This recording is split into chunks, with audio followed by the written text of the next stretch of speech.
Ya estoy grabando. Y ahora voy a poner compartir pantalla. Y me voy. A ver.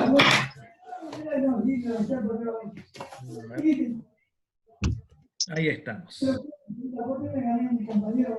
Bárbaro. Bueno, lo que sí, sí que hay alguien, creo que Leandro te están hablando por el fondo, así que si quieren, yo lo voy a silenciar a todos para que no quede el micrófono. Ahí está. Cualquier cosa se vuelven a activar, no se hagan problema. Ahí está. Bueno, vamos a arrancar con este tema que es re interesante y muy lindo, y aparte es inmenso, que es el tema de morfología vegetal.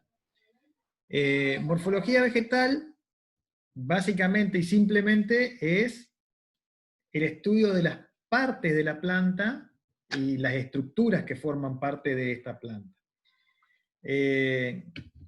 Nosotros, es muy bueno hacer una aclaración inicial que es, nosotros vemos las generalidades de las plantas, pero no quiere decir que no haya especificidades distintas. Es decir,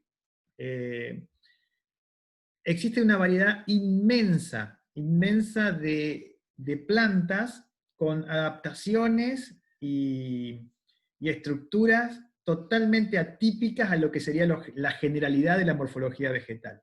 Porque si hay algo que tienen los vegetales es la capacidad de generar adaptación a los medios donde se encuentran y en forma relativamente constante y rápida. Entonces, por ahí yo, la foto que pongo al principio, que es la flor del murucuyá, es quizás una de las... lo que estoy tratando de decir es un poco es que se vea la cantidad de variedad y de posibilidades en las estructuras vegetales que existen. Por eso lo que nosotros hacemos un poco es contar en general y tratar de hacer como una explicación general de lo que son las estructuras, pero eso no quiere decir que no aparezcan excepciones permanentemente a las reglas de lo que uno pone. Pero con esto uno trata de cubrir todo de la forma más general posible. Y bueno, y después la naturaleza nos da estas lindas sorpresas que tiene todo el tiempo.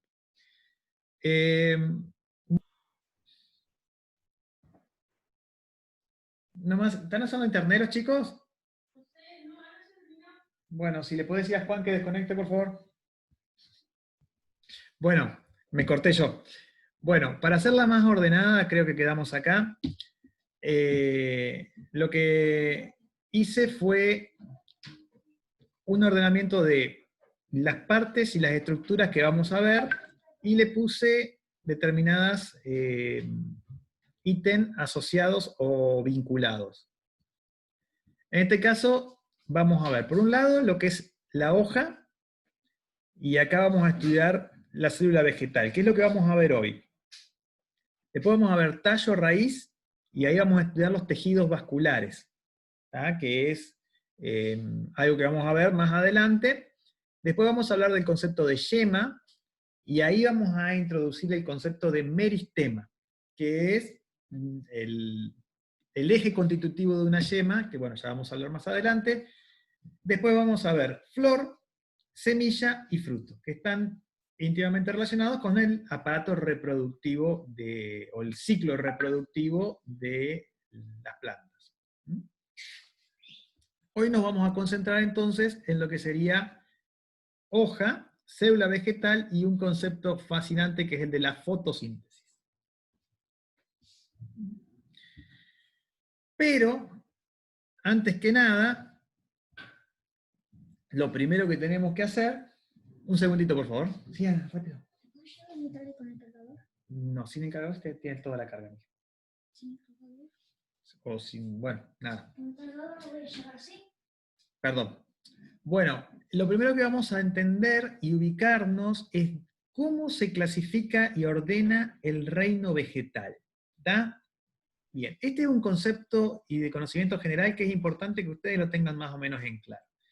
El reino vegetal completo se divide inicialmente en dos tipos de plantas, lo que son las plantas vasculares y las no vasculares.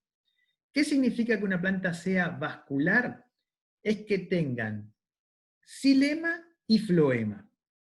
¿Qué son el xilema y floema? Lo vamos a ver más adelante, ahora cuando veamos tejidos conductivos y cuando veamos tallo.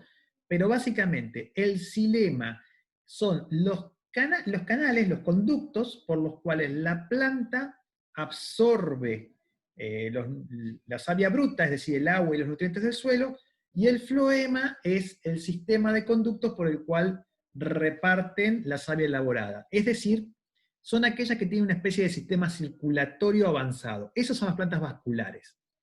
Las no vasculares, como son los musgos y las algas, son otro tipo de plantas que existen y que nosotros no nos vamos a concentrar en esas plantas, pero bueno, vamos a ir por las plantas vasculares. Después vamos a ver que existen las plantas que tienen semillas y las que no tienen semillas. En este caso serían las terófitas, pterodófitas y las fanerógamas. Nosotros vamos a ubicarnos en las que tienen semillas. Las que no tienen semillas, por ejemplo, pueden ser los helechos. Nosotros nos vamos a concentrar en las que sí tienen semillas. ¿Ok? Después, dentro de las que sí tienen semillas, hay otra división, y esto ya es muy importante porque vamos a ver de los dos. Las gimnospermas y las angiospermas. Las gimnospermas son árboles más viejos, menos evolucionados, que no tienen flores, sino que tienen las semillas descubiertas. Un ejemplo que aparece ahí, que es bien claro, es el pino. ¿Ok?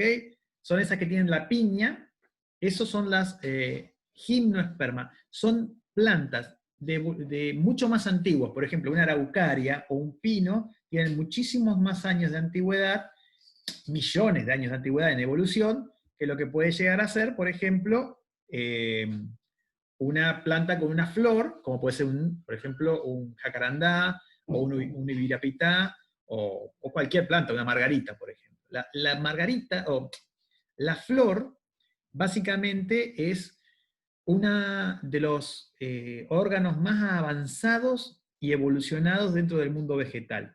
Es decir, las plantas más viejas, estamos hablando de millones de años, no tienen flores. Las plantas con flores son mucho más modernas. Es una adaptación de las plantas en su sistema reproductivo para poder atraer a los insectos o para poder mejorar la polinización. Normalmente, todo lo que son plantas gimnospermas, es decir, sin flores, están dependiendo mucho más de los vectores, como por ejemplo el viento y el agua, para poder hacer su movimiento de semillas y todo eso. Pero bueno, nos vamos a concentrar principalmente, porque es lo que más vamos a ver en fruticultura, en lo que son angiospermas, es decir, semillas cubiertas con flores. Acá nos vamos poniendo cada vez más específicos de lo que por hoy nosotros vamos a ver. Dentro de las angiospermas, es decir, las plantas que tienen semillas cubiertas y flores, tenemos esta gran división que son las monocotiledonias y las dicotiledonias. Las monocotiledonias y dicotiledonias tienen que ver con la cantidad de cotiledones que tienen las plantas cuando nacen. Y acá nos vamos a quedar y acá vamos a seguir avanzando. ¿Ok? Angiospermas, monocotiledonias y discotiledonias es donde nosotros tenemos el grueso de las plantas que nos producen frutas que nosotros vamos a estudiar. El otro está todo dentro del reino vegetal, pero es bueno que estemos ubicados ¿dónde? Si pasamos a la siguiente, acá vamos a ver que tenemos, perdón, ahí, dentro de las plantas no vasculares, que son las plantas que nosotros, esperen que estoy medio enredado acá, dentro de las plantas no vasculares, esas plantas no las vamos a ver nosotros, no nos vamos a concentrar, tenemos, ¿están viendo la pantalla doble, no es cierto, José? Sí. Lo estaba por decir. No estamos viendo, yo no estoy viendo nada. Ah, ¿estoy hablando solo? Para un poquito que te comparto la pantalla, perdón. Estoy viendo, pero digo, vos como lo venís siguiendo y yo no por eso. ¿Ahí?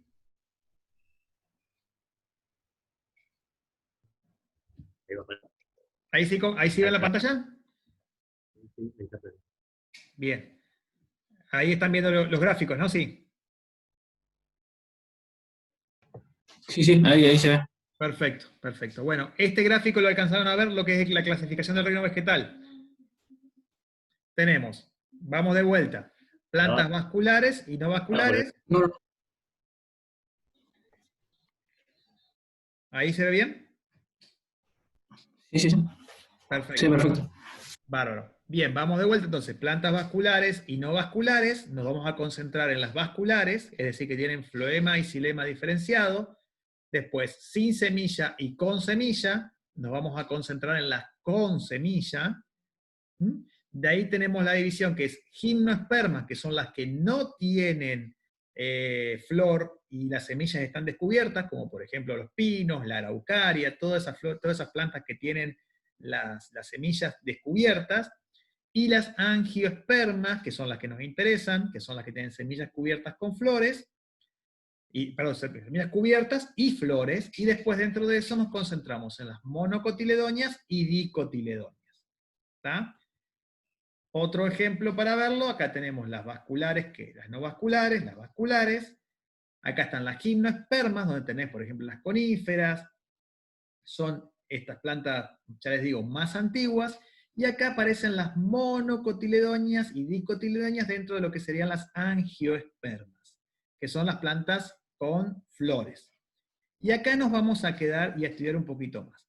La diferencia entre las monocotiledonias y las dicotiledonias. ¿Está? La primera diferencia que se ve y que es notable tiene que ver con esto, con la primera hoja que sale.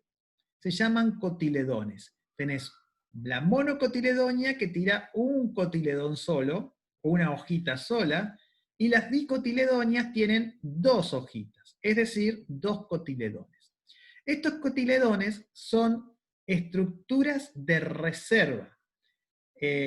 Si uno ve una semilla, la puede ver claramente, a la semilla en forma microscópica, a los dos cotiledones. Estos cotiledones lo que hacen es, reservan la energía y le dan energía a lo que sea la plántula para que germine, llegue, y son las dos primeras estructuras que aparecen al aire y que empiezan a fotosintetizar. Es como, yo siempre lo ejemplifico como un cohete que sale de la Tierra, es como lo que le da energía al cohete para que pueda despegar hasta que venza la gravedad de la Tierra. Bueno, estos cotiledones le están dando energía a la planta para que pueda crecer hasta que pueda empezar a fotosintetizar. ¿Mm? Miren, si ustedes ven la foto inicial que yo pongo, esta acá pueden ver claramente cómo una plántula empieza a crecer, a crecer, a crecer. Eso blanquito que ven que están ahí son los cotiledones, ahí hay dos, en realidad no se alcanzan a ver, perdón, esto que está saliendo de lo blanquito son los cotiledones, y acá tenés los dos cotiledones extendidos. ¿Está? Y después, de acá, sigue creciendo la planta. Esas son las plantas dicotiledonias, y las monocotiledonias tienen una sola hojita. Ahora, si ustedes se ponen a ver en el mismo pasto o donde ustedes quieran, van a notar que las plantas de semillas casi siempre salen, o ven dos cotiledones, ven dos hojitas que salen, o ven una hojita que sale. Por ejemplo, la planta de maíz es monocotiledonia. La planta de soja es dicotiledonia, salen dos cotiledones. Una palmera es monocotiledonia, sale un cotiledón inicialmente. Y la otra salen dos. ¿Mm? Esa diferenciación en la naturaleza de las plantas, en la morfología vegetal, es re importante. Es re importante porque medio que te define el tipo de frutas que vos vas a tener.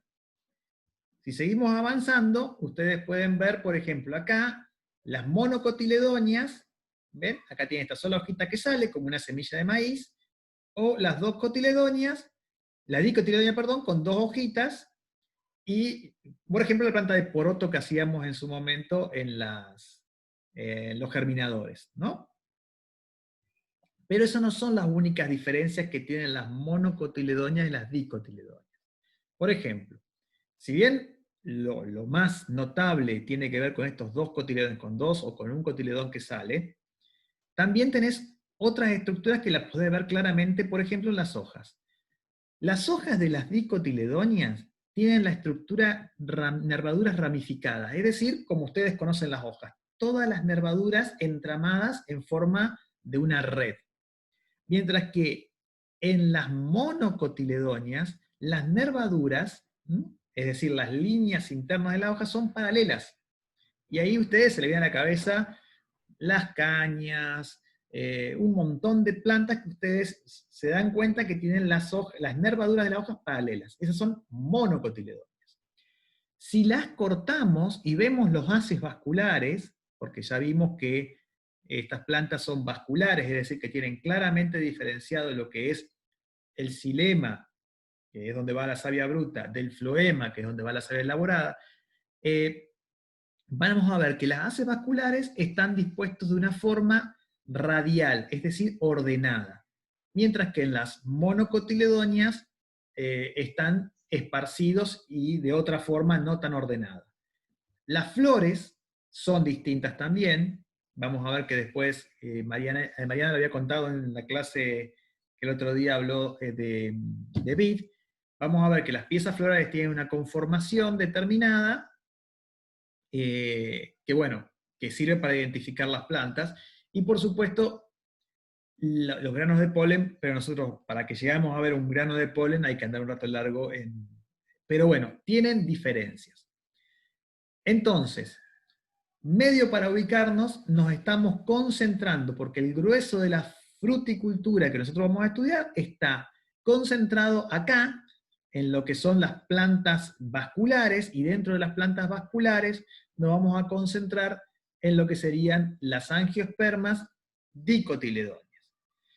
También tenemos algunos frutales que a nosotros nos interesan, que son monocotiledóneos. Por ejemplo, la palmera yatay, con el fruto de palmera, es una monocotiledónea. Pero imagínense que el grueso de las monocotiledóneas son las gramíneas, como puede ser el trigo, el maíz, el sorgo. Tienen otra, casi todas las forrajeras, las gramíneas forrajeras, el sorgo, el pasto miel, la cebadilla criolla, todo ese tipo de cosas son monocotiledóneas, ustedes la pueden identificar, ya les digo, por las nervaduras de las hojas. Pero nosotros en los frutales, el grueso de lo que estudiamos son dicotiledóneas, porque tienen, son dicotiledóneas, son angiosperma dicotiledóneas. Tienen flor, fruto cubierto, semilla cubierta, son plantas más elaboradas y más modernas en lo que es la historia de la flora vegetal, ¿no? No sé si voy más o menos claro, si alguien tiene alguna duda con esto, me dice nomás, ¿eh? Bien. Ahora que nos ubicamos bien donde estamos parados dentro del mundo vegetal, ahora sí nos vamos a concentrar en los rasgos generales de la morfología. Hoy vamos a empezar a estudiar la hoja, y para estudiar la hoja también tenemos que ver un elemento componente básico de la hoja, que es la célula vegetal. Entonces, ¿qué es una hoja? ¿No? La hoja obviamente es un órgano aplanado que tiene las plantas vasculares, que está diseñado principalmente para realizar la fotosíntesis.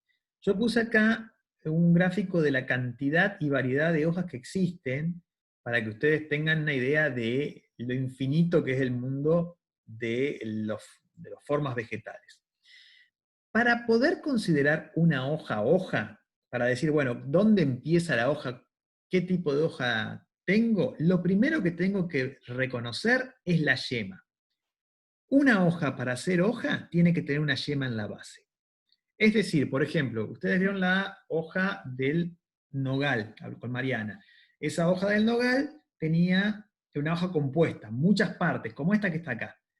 Pero a vos te identifica que eso es una hoja compuesta o no, ¿dónde está la yema? Si la yema está en la base de la hoja, en la punta del pecíolo, donde se une con el tallo, entonces todo lo que sale de ahí para adelante es hoja. Ahora, si la yema está en cada uno de estos fascículos que tiene acá la hoja pequeñito, entonces la hoja es lo chiquitito. Eso es lo que te marca a una yema. Es muy importante, y lo vamos a ver más adelante, identificar la yema, sobre todo en vid, porque para poder hacer una poda como corresponde, tenemos que identificar dónde están las yemas. De hecho, nosotros hacemos podas que se llaman cortas o largas en función de cantidad de yemas que van quedando en la planta. Contamos las yemas y vamos estimulando el crecimiento. Vamos a ver más adelante lo importante que es en la vid la cantidad de yemas que dejamos, es prácticamente determinante. Pero bueno, eso lo vamos a hablar más adelante.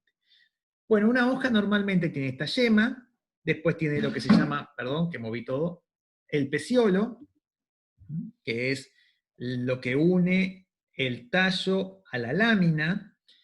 Este peciolo a veces sirve para identificar a las distintas plantas. Por ejemplo, una de las formas más fáciles que tenés de identificar o de diferenciar un pomelo de una naranja es el peciolo alado.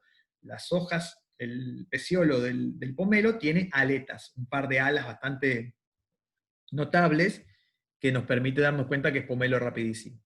Bueno, eso está en el peciolo. Después tenés el haz y el embés, es decir, la parte de arriba y la parte de abajo. Y después lo que es los nervios, las nervaduras, el ápice es la puntita, y lo que tenemos que entender claramente es que la hoja es la base, es el corazón del sistema fotosintético. Son aparatos que están diseñados o sistemas que están diseñados principalmente para poder recibir y aprovechar la luz del sol. Y son el motor, el lugar donde está ubicado el motor del aparato fotosintético. Cuando una planta tiene que reducir su velocidad de fotosíntesis, lo que hace es arrugar la hoja. Ustedes vieron, por ejemplo, cuando una hoja se está secando y dice, bueno, ya tengo que frenar mi fotosíntesis, lo que hace es acartuchar la hoja, es decir, cerrarla. Cuando están pensadas para captar luz del sol y eso acelerar el proceso fotosintético. En los lugares donde hay mucha luz del sol, las hojas se adaptan de una forma en la cual capturan menos, como por ejemplo en los desiertos.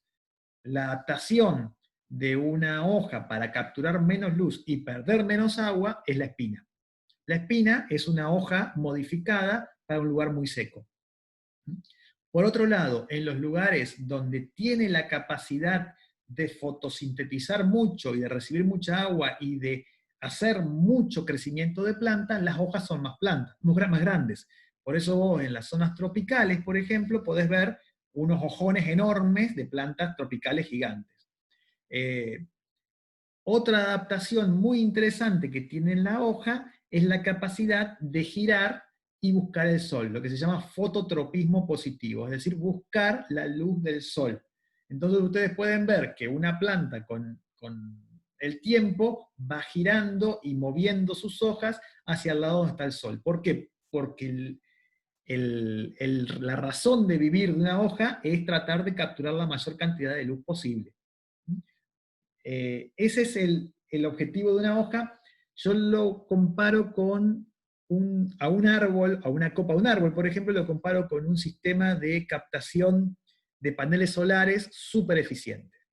Si ustedes se ponen a ver las formas de los árboles y de las plantas, están diseñadas para capturar la mayor cantidad de luz solar posible, porque la planta vive de la cantidad de luz solar que pueda captar.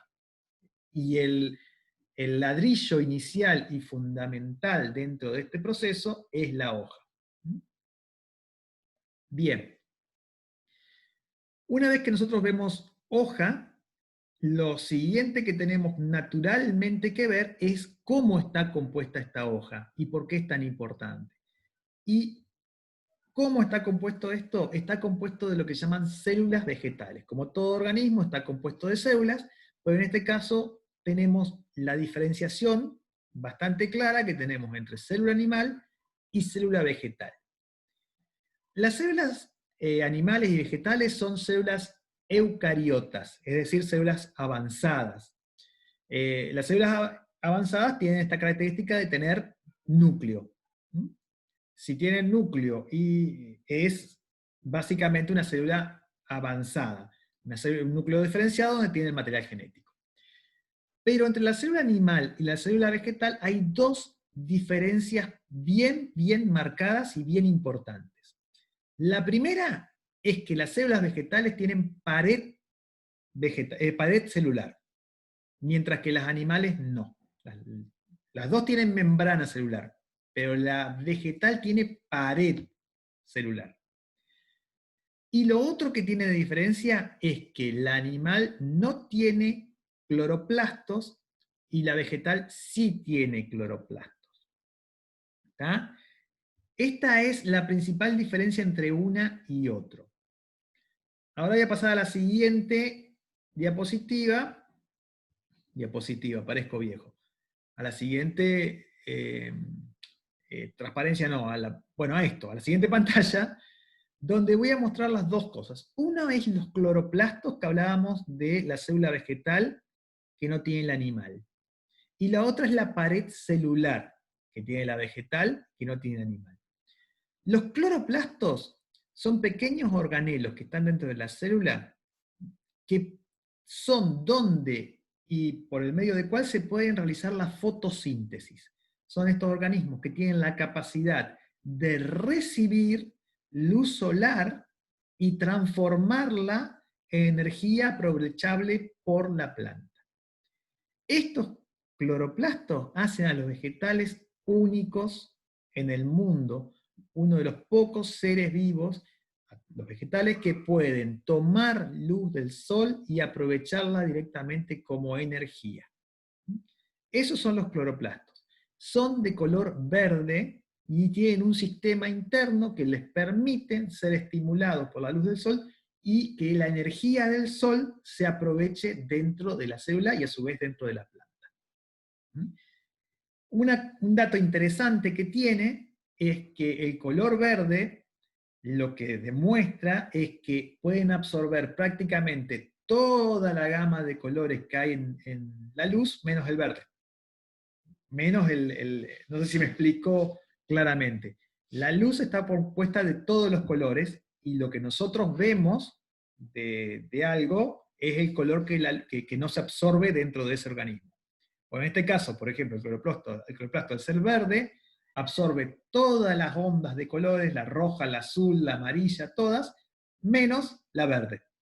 Es muy curioso que cuando uno lo plantea así, la única energía solar, la única luminosa solar que no puede aprovechar la planta es la verde, cuando nosotros vemos todas las plantas verdes, ¿no?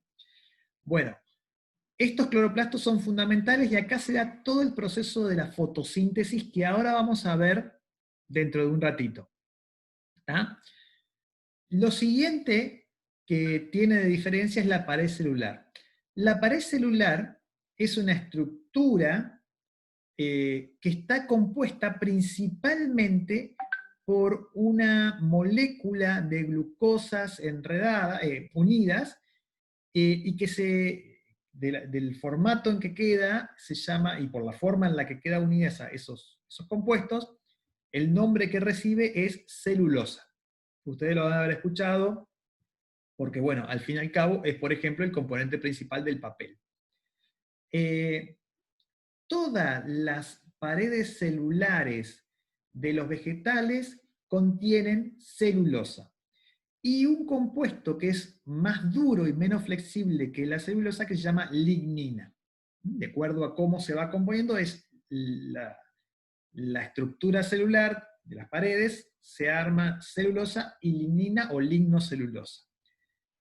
Cuando se agarra la celulosa, es decir, la estructura de las paredes celulares, y se le saca la lignina, se consigue la celulosa pura, que es lo que nosotros vemos en papel.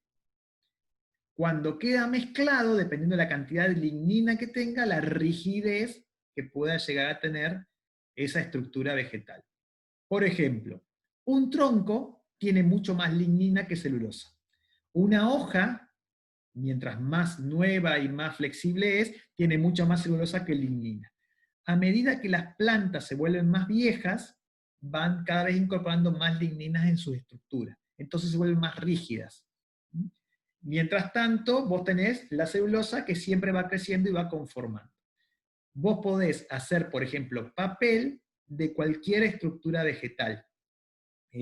Acá en la zona se lleva muchísima madera de los montes forestales a la planta celulosa argentina que está en Rosario, que lo que hace es moler esos troncos de madera y hacer extracción de la celulosa, es degradar toda la lignina, sacar la celulosa, blanquearla con cloro y después hacer planchas de papel. Pero eligen la madera porque la madera tiene disponibilidad todo el año. Mientras que otros vegetales no. Por ejemplo, cuando se pone en Capital Bermudas esta planta de celulosa argentina, lo que se pensaba en la posibilidad de usar el rastrojo del trigo para hacer papel. Pero como no tenían provisión todo el año, se termina decidiendo usar la provisión forestal de lo que serían los eucaliptos, ¿no? Bueno, la celulosa, la lignocelulosa, y componente de la pared celular de los vegetales, es la otra característica de las células vegetales. Entonces, si volvemos al gráfico acá, podemos ver que si podríamos identificar una célula animal o una célula nuestra, es más parecida a una bombucha, ¿no? Mientras que una célula vegetal es más parecida a una bombucha, pero con una estructura periférica. La membrana también existe, ¿eh? Lo que mantiene todo el líquido dentro de la célula es la membrana. En los dos hay membrana. Esta estructura se mantiene incluso cuando la célula muere, y después nosotros encontramos que muchos de los tejidos conductivos de la planta están hechos por los tubos vacíos que dejan en los huecos por donde estaban las células antes, que desaparecieron, y el árbol o la planta siguió creciendo y quedaron las estructuras. Y ahí se llena quedan los tubitos, y bueno, esos son los tejidos conectivos eventualmente de la planta. ¿Vamos bien hasta ahora? Bien. Si hay alguna duda me preguntan, y si no, lo explicaremos de vuelta. En 3 minutos se va a cortar, volvemos a entrar por el mismo link, si les parece. Igual quedan un par de temas interesantes, pero bueno. Bueno, célula vegetal, cloroplasto, pared celular, esa es la principal diferencia que tenemos entre una célula y la otra.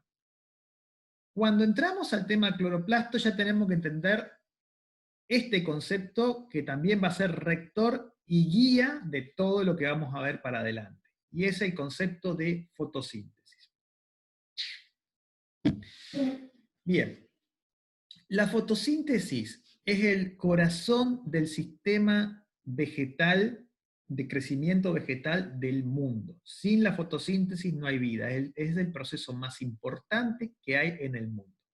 Es el proceso por el cual las plantas pueden aprovechar la energía del sol, el dióxido de carbono, para generar más vegetal y liberar oxígeno a la naturaleza.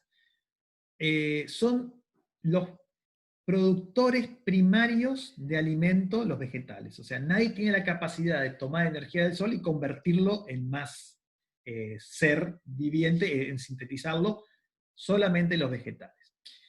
¿Cómo está compuesto este proceso? Bueno, tenés el sol por un lado, que genera un estímulo de luz y que excita el estado energético de la planta.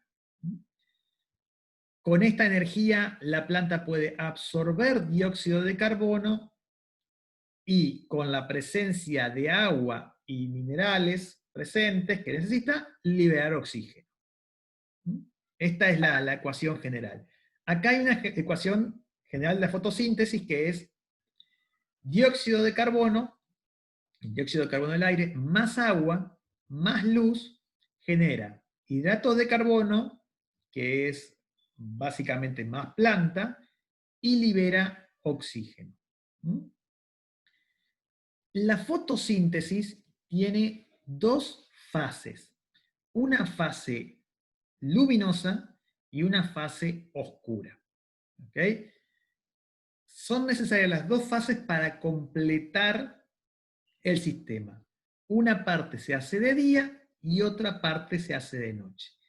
En la parte que se hace de día es donde se produce toda la parte que necesita energía solar, obviamente. En la parte que se hace de noche, la planta cambia esta liberación de oxígeno por consumo de oxígeno, donde hace una respiración y termina liberando también un poco de dióxido de carbono. Pero el balance siempre es positivo. las plantas liberan más oxígeno del que consumen para poder completar su ciclo de vida. Siempre después de un determinado periodo de fotosíntesis, vos tenés mayor cantidad de oxígeno liberado y mayor cantidad de planta disponible, o sea, la planta crece. Entonces, este balance es un círculo que ya lo hablamos más de una vez, es un círculo virtuoso de crecimiento.